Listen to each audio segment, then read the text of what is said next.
मित्रांनो, तुमचं स्वागत आहे आपल्या महाराष्ट्र तडका या यूट्यूब चॅनलवर। तर आज आपण पाहणार आहोत दडपे पोहे। तर साहित्य पाहून घेऊया।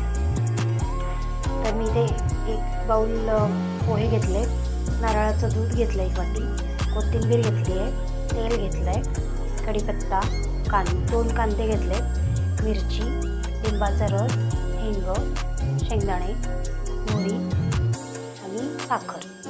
तर सुरुवात करूया। तर इथे आपण एक बाउल घेतला आहे, त्याच्यात आपल्याला पोहे घ्यायचे।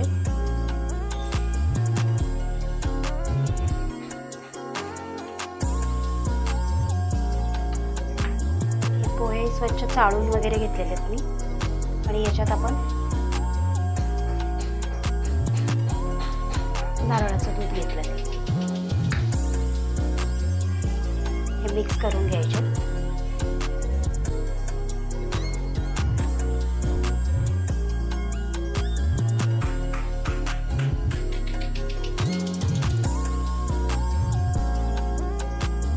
याला धुवायचे नाही आहेत आपल्याला, नारळाच्या दुधातच फक्त भिजवून घ्यायचं आहे।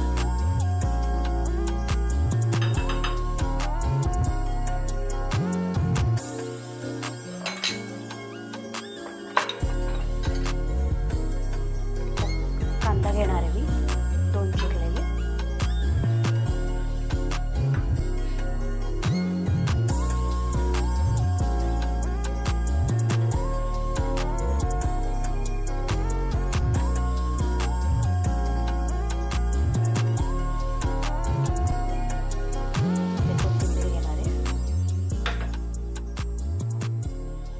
लिंबाचा रस घेणार आहे, 1 लिंबू पिळून घेतला होता मी।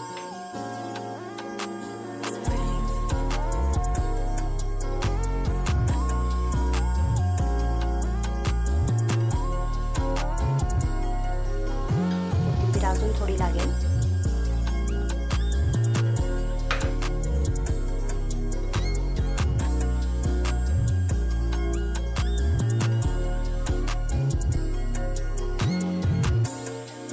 साखर घ्यायची,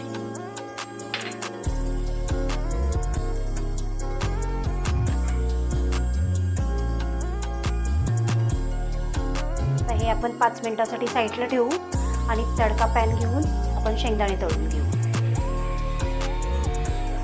इथे आपण तडका पॅन ठेवलेला आहे, तर गॅस चालू करून घेऊ आपण। त्यात थोडं तेल टाकून घ्यायचं आहे।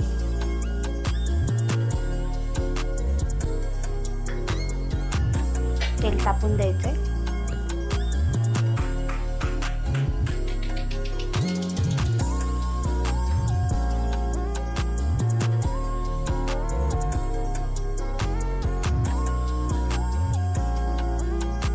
शेंगदाणे सोडणार याच्यात।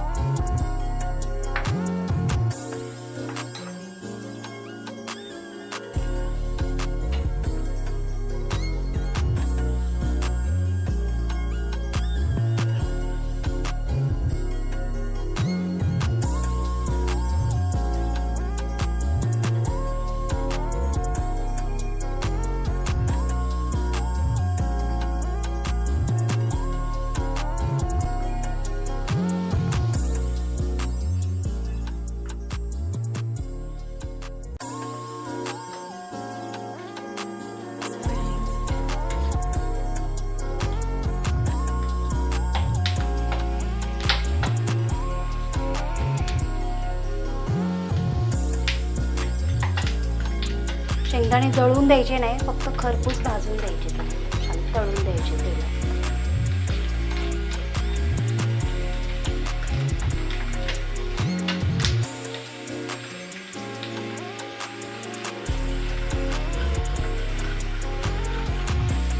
शेंगदाणे बारीक होत आले तर गॅस बारीक करून द्यायचा।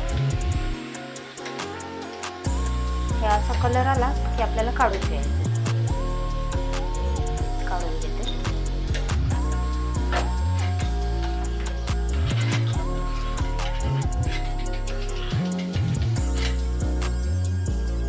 तर ह्याच आपण तेलामध्ये तडका देणार आहोत त्याला। फोडणी करून घेऊ।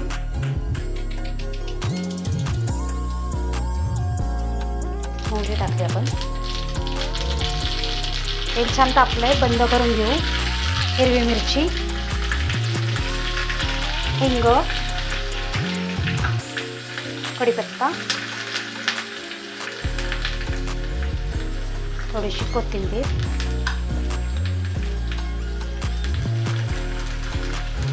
आणि जे पोह्यांचं मिश्रण आपण भिजवलंय त्याच्यावरती ही फोडणी ओतून घ्यायची. तर हे आपण भाजलेले शेंगदाणे घेतलेत, हे याच्यावर टाकून घेऊ.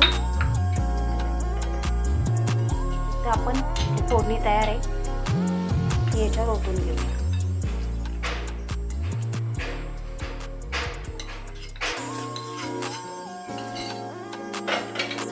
पुन्हा एकत्र करून घेऊ.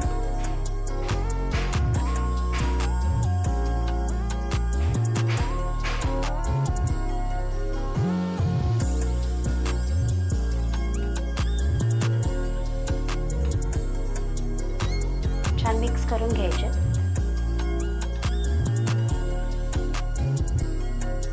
तुम्हाला मी ही प्लेटमध्ये काढून दाखवते. तर आपले दडपे पोहे तयार झालेले आहेत. तर आवडले तर नक्की शेअर करा, लाईक करा, सबस्क्राईब करा. धन्यवाद.